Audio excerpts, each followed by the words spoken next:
Despite their long-standing cultural importance, the Lumi people have suffered from centuries of discrimination, denial of their rights, and even cultural eradication. Their ancestral lands stretch across parts of northern Norway, Sweden, Finland, and Russia, yet they have consistently been pushed aside. In earlier times, the dominant societies in these regions regarded the Lumi as outsiders, even though they lived there long before modern borders were drawn. As nation-states gradually expanded, these communities lost control of their territories without consent. In the 1800s and early 1900s, sweeping nationalist movements in Scandinavia aimed to create a uniform culture. The Lumi, with their unique language, traditions, and nomadic reindeer herding lifestyle, were seen as too different. Efforts to force them to blend and led to policies that systematically undermined their cultural practices, particularly targeting their language, which is the core of any identity. Children were removed from home, sent to boarding schools, and punished, both physically and emotionally, if they spoke their native tongue, leaving many with a sense of shame and fear about preserving their heritage. During the last ice age, the ancestors of the Lumi began a remarkable journey. These resilient groups followed the retreating glaciers into one of the harshest corners of the world, carving out a life in the tundra of what we now call the Nordic frontier. Their movement was not a single, sudden event, but a gradual, nature-driven migration. Around 9,500 BC, as the Ice Age came to an end, Europe experienced a dramatic transformation. Massive ice sheets melted away to reveal a rugged landscape of dense forests, sparkling rivers, and windswept, rocky coasts. It was into this challenging environment that the ancestors of the Lumi stepped out, likely tracking herds of reindeer and other game that were essential not just for food, but for survival itself, shaping their tools, customs, and way of living. The Scandinavian peninsula, where the Lumi would eventually form their distinct identity, was not an inviting place right away. Even after the ice retreated, the terrain remained marshy. Winters were brutally long, and thick forests created natural barriers that isolated these communities, a factor that later contributed to their unique genetic and cultural traits. Evidence shows that the earliest human presence in Finland dates back to roughly 9,000 BC, following the ice retreat after the last glacial period. At that time, the region was populated by hunter-gatherer bands. However, the direct ancestors of modern Lumi emerged later, through a complex blend of different populations. Ancient DNA studies from a coastal burial site, dating back about 3,500 years, reveal that these people carried a distinctive genetic profile, including a significant Siberian influence that remains in today's Lumi. This Siberian connection seems to have entered northern Europe no later than 3,500 years ago, marking one of the earliest instances of East Asian-related genetics in the region. The individuals from this site possessed mitochondrial DNA markers commonly seen in modern Siberian groups, and they also carried a Y chromosome marker that now stands as the major paternal lineage among many northeastern European communities, especially those speaking local languages. As time moved into the Iron Age, new genetic evidence from a site in western Finland offered important clues about the spread of the Lumi people. The findings revealed that during this period, groups genetically similar to today's Lumi lived much further south in their current territories. This supports both linguistic and historical evidence, suggesting that the Lumi language was once spoken over a much larger area in Finland.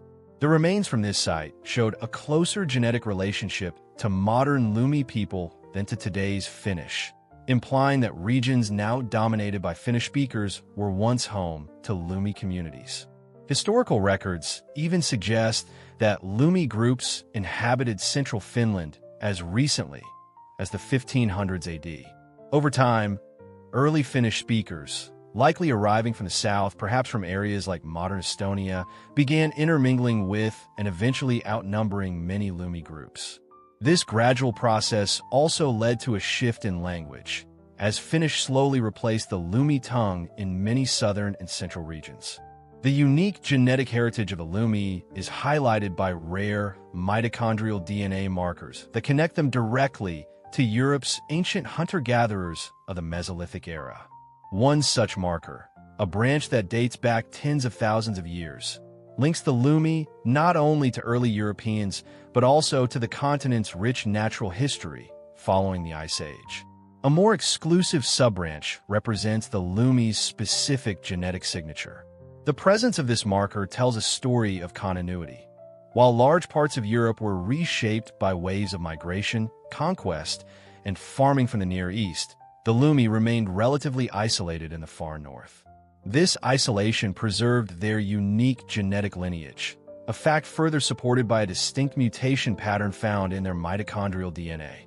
Studies indicate that this pattern appears in roughly one-third of the Lumi population, yet is exceedingly rare elsewhere, offering a window into their early arrival and survival in remote Arctic regions that largely escaped later agricultural transformations. Genetic links have tied this marker to areas in northern Europe and the eastern Baltic, emphasizing the Lumi's deep roots in these cold, rugged lands. The paternal side of the Lumi story adds another layer to their fascinating history.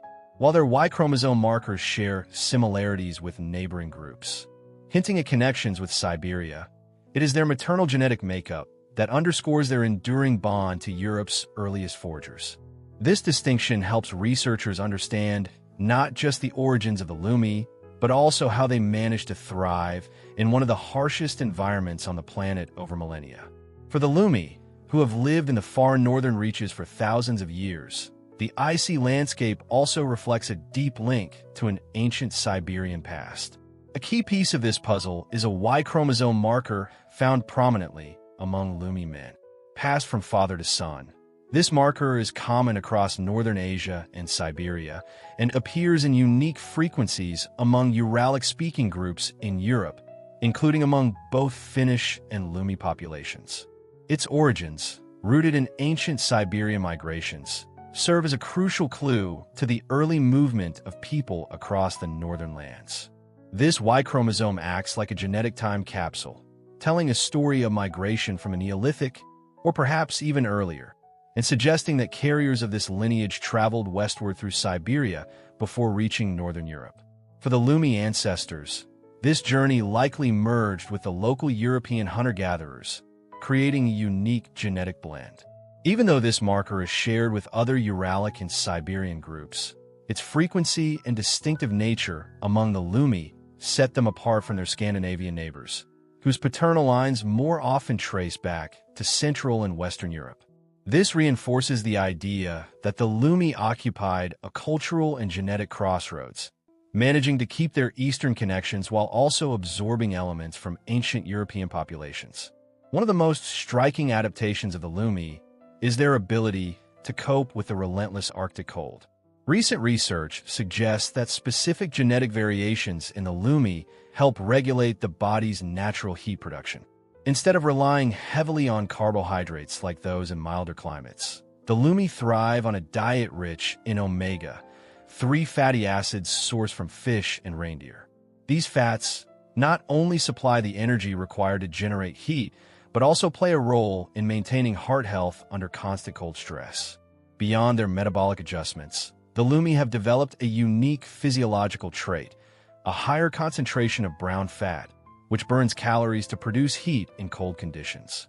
This adaptation likely explains why they can comfortably endure sub-zero temperatures compared to many who live in warmer climates.